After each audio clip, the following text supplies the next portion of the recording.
Now, I want to tell you a brief story about how the British government legislated racist immigration policies and laws in the 1960s and 70s to exclude black people from the United Kingdom. I want to tell you about a concept called right of abode. Now, before the 1971 Immigration Act came into force, all British subjects, no matter where they were born, so long as they were British subjects, whether born in the UK or in the colonies, they had a right of abode at common law. Under the 71 Immigration Act, Section 2 defines the right of abode as a person born, registered, naturalized, or adopted in the United Kingdom. Under Section 21B, the child of such a person, and under Section 21B2, the grandchild of such a person also has the right of abode. Now, under Section 21C, which is where it defined the people from the colonies had to live in the UK 5 years or more to obtain the right of abode in the United Kingdom, this created a huge disparity because people who were aliens, people from, let's say, Canada, Argentina, Germany, people who are not British subjects, but were foreign nationals or aliens, could come to the UK and naturalize within a year, 12 months, sometimes in some cases up to 3 years, could naturalize and fit the scope of Section 21A, born, registered, naturalized, or adopted in the UK.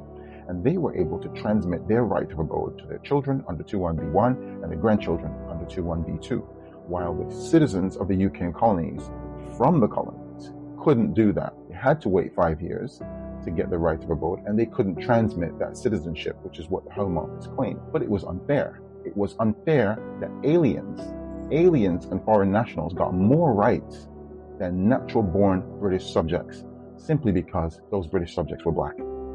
Aliens from Germany and other parts, and for the others, the countries that remained British territories that remained loyal to the United Kingdom up until the 1980s, like Antigua, St. Kitts and Nevis, Belize, and others, were put at a disadvantage and a disparity.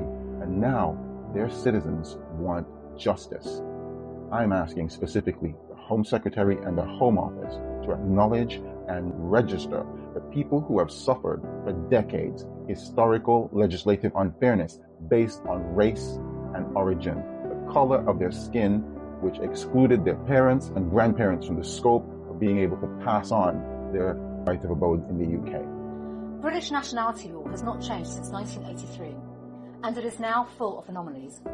Under my plan, the Home Secretary will be able to grant citizenship in compelling and exceptional circumstances where someone has suffered historical unfairnesses beyond their control.